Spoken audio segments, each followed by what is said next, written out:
આજે આપણે બનાવીશું બટેટા અને સકરિયાની સૂકી ભાજી। તો એના માટે આપણે લીધું છે 3 પાવડા તેલ,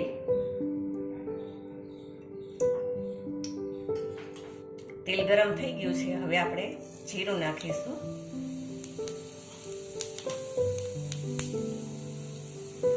થોડી હિંગ નાખીશું, લીલા મરચાં બારીક કાપીને, લીમડો,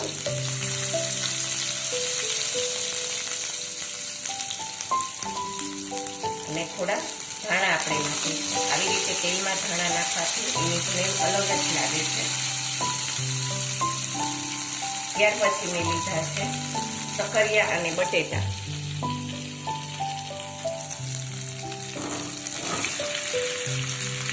એકવાર આપણે સારી રીતે બધું મિક્સ કરી લઈશું।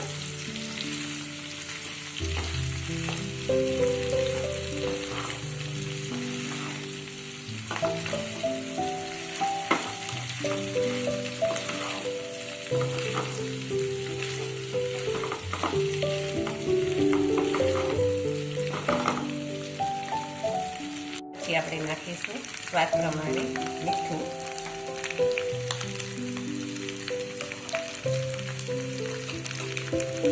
થોડી હળદર,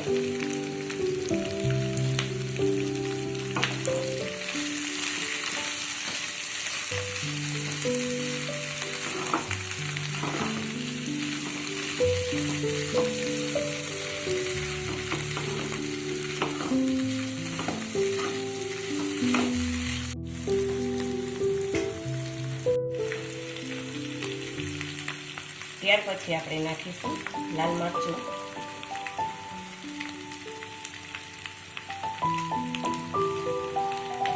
મેં અહીંયા કાશ્મીરી મરચું નાખેલું છે। હવે નાખીશું મરી,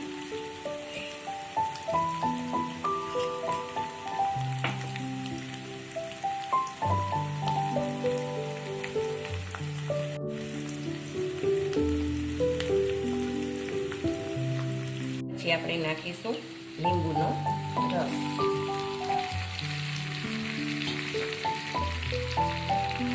હવે આ બધી વસ્તુ સરસ રીતે હલાવી લઈશું।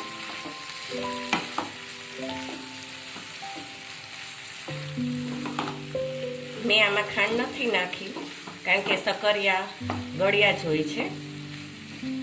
જો તમારા ઘરમાં ગળ્યું ખાતા હોય તો તમે ખાંડ નાખી શકો છો।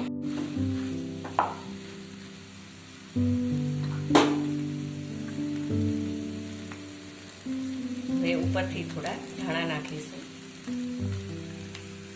અને થોડો પુદીનો,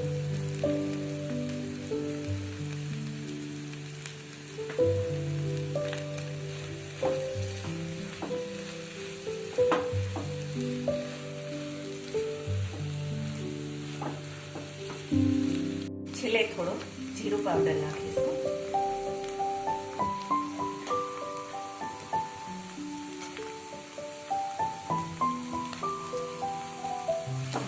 ફરી એકવાર આપણે હલાવી લઈશું।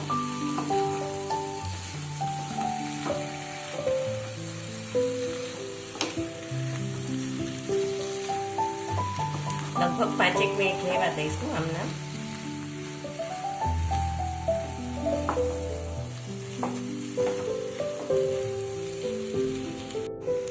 આપણી સકરિયા અને બટેટાની સૂકી ભાજી તૈયાર છે। હવે આપણે ગેસ બંધ કરી દઈએ। જો આપણી બટેટા અને સકરિયાની સૂકી ભાજી તૈયાર છે। તમે આને રાજગરાનો લોટ અને બટેટાની ભાખરી સાથે મોજ માણી શકો છો। આ ભાખરી કેવી રીતે બની એ વિડીયોની લિંક તમને હું ડિસ્ક્રિપ્શન બોક્સમાં દઈ દઈશ। જો તમને આ રેસીપી ગમી હોય તો મારા વિડીયોને લાઈક કરજો, અને તમે બનાવો તો તમારો અનુભવ મને કમેન્ટ બોક્સમાં કહેજો કેવી બની। અને આવી અવનવી રેસીપી જોવા માટે મારી ચેનલને સબસ્ક્રાઈબ કરજો।